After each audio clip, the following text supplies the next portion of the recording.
Hello, hello, family. This is Coach Lucretia Hayes Reno, and I apologize that it's been so long since I've done a video. But today brought about a great topic and something that I feel you guys can truly connect with. So I'm excited, and since it's going to be quick, let me just jump right into it.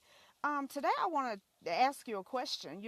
What if you were limitless? What if you had no limits, no restrictions, no flaws, no imperfections, no weaknesses?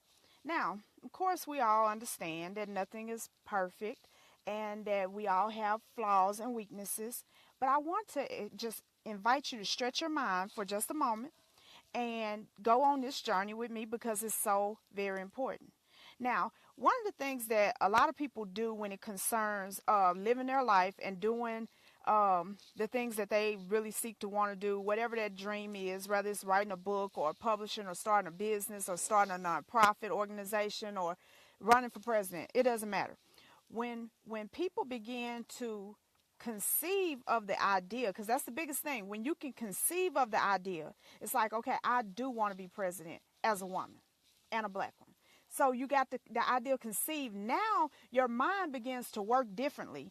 And so at first you had to just come up with the idea. Now your mind begins to try to find ways to get you from A to Z, wherever it is you're trying to go. And so a lot of times what people do is they actually try to do something incredible without actually believing that it's doable. You have to first conceive that idea. You have to believe that it's doable. If you'll believe that it's doable, everything in the world will line up and show you that it is doable.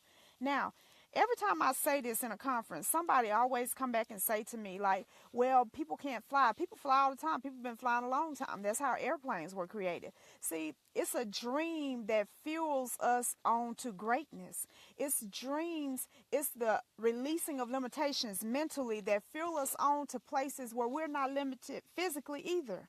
It has to begin in the mind. All is mine. Everything is mine. You got to understand that you were once just a thought in the mind of God. Everything about your life was like a movie reel inside of his mind. So we don't give a lot of credence to ideas, but an idea is worth more than gold. In fact, an ideal can bring you all the money that you can ever spend, and plus your kids and your kids' kids could ever spend.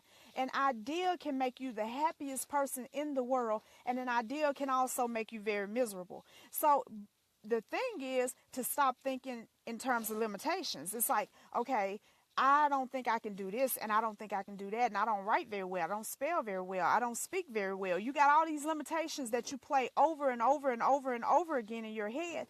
But imagine if you had no limits. If you will start right there and say, I have no limits, I have no flaws, I have no imperfections. I am exactly who I'm supposed to be created, exactly how it's supposed to be created, exactly in the place, exactly at the time.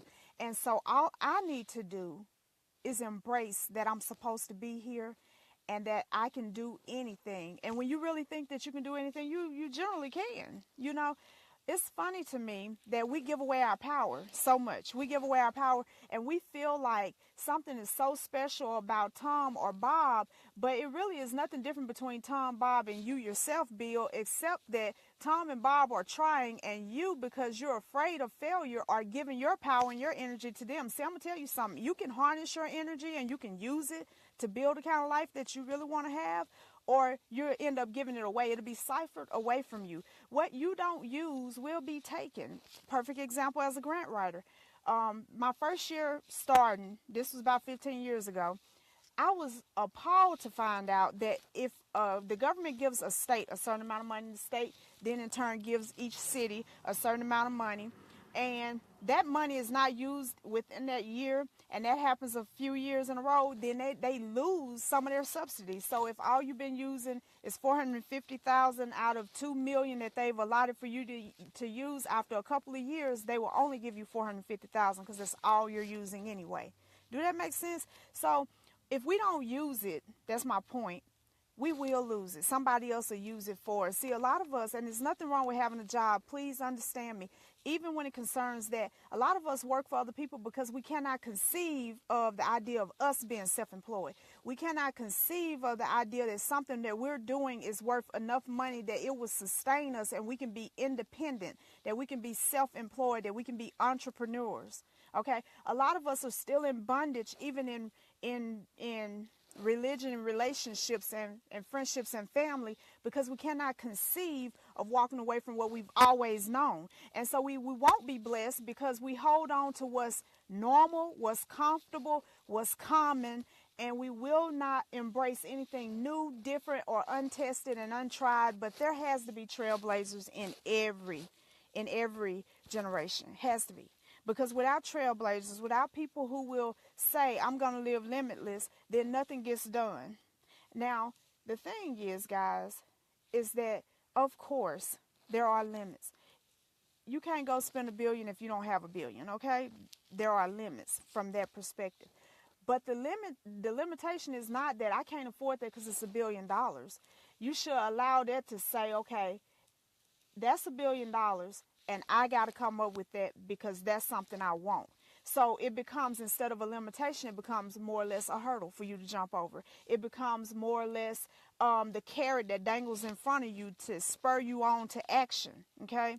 So instead of being, like, for instance, Japanese, I want to learn, but it is really hard for me, guys. It's hard for me. I'm not artistic at all. The language is artistic. The writing of it is artistic. And it's like, oh, God, but I want this so bad. But I have a choice to say that either the fact that I think of myself as not artistic is a good enough reason for me to leave that alone and say it's too hard, or I can say, you know what? I wasn't artistic, but I can be because other people are, and there is no difference between me and other people. There is no difference in the God that created us, and so I'm going to have my dream. That's my dream. This is the hurdle, and I'm right here, and I'm going over that hurdle because I got to do it to get to my dream. And that's what I'm trying to encourage you guys to do right now. Stop believing the limits. Stop limiting yourself. Stop limiting other people. Stop buying the hype that you can't, because I'm telling you, you can. I'm telling you that there are no impossibilities to the person who believes, because the Bible even says that without faith it's impossible to please him, right? But with faith, all things are possible. All things, all things. What is faith? It's a currency. It's a currency that's born inside of the divine self in you.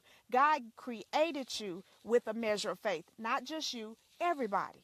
And we all use our measure of faith. That's another thing, because I hear people saying or teaching people that their faith is going unused. You're using it. Everybody uses their faith. Some of us, we use our faith in the aspect of fear, and in sense of that, we keep on drawing all these things we don't want to deal with. Okay, you use your faith by choosing what you will believe. See, what you will believe is your choice. Can't nobody make that for you. That's up to you. And if you believe that you can do whatever, you could start your own library, or you could start your own printing company, or you could start your own, whatever the case, whatever it is, then you can. And I'm here to testify to that, because I've overcame so many limits that it's not even funny. Sometimes it was limits I myself didn't believe I could overcome, but because for the hell of it, I might as well try it. I mean, I don't think I can do it, but the worst I can do is fail, so I'll try it anyway. Try it anyway. Try the business anyway. Try the relationship anyway. Try the relationship without other people being in your business anyway, okay? Try the relationship without consulting other people's opinions about your person, okay? That's a whole nother video. But try it, whatever it is, anyway. The worst thing we can be as humans is afraid to make a mistake, afraid to fail. Failure is a stepping stone. It's just a stepping stone. It's not no big deal. It's not the end of life. It's a stepping stone. The guy who made the light bulb said that he didn't fail 10,000 times creating a light bulb. It took him 10,000 steps to figure out how the light bulb was created. See, it's the difference in perspective, how you think.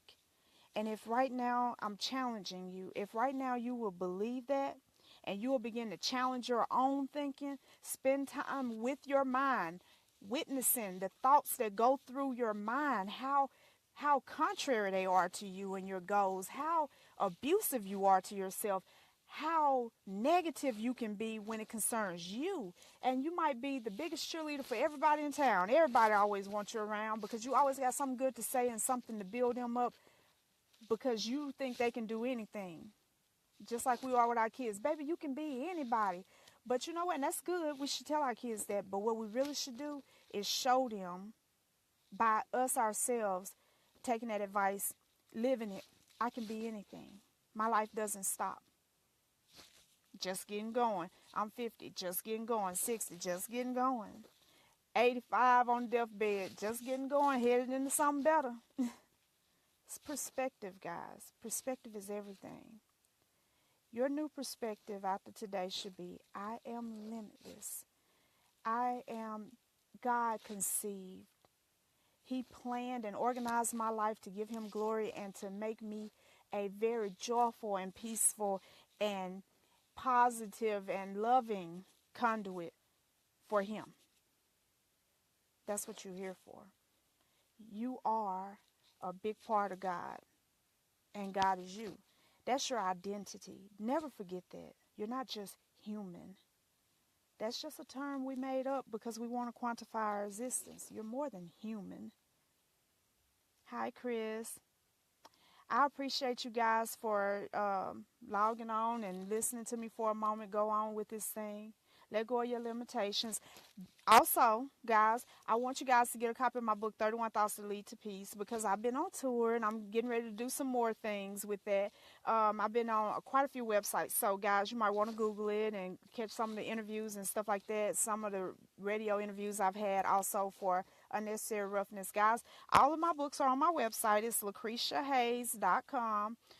You can go to /store or books or whatever to get more information on the books. And also, if you guys need any help, you already know where I am. You can use that same website and hit the contact me form. And I'm always open to questions, concerns, any video ideas, whatever you have. I want to hear it. I love you guys very much. You go and have a very blessed weekend.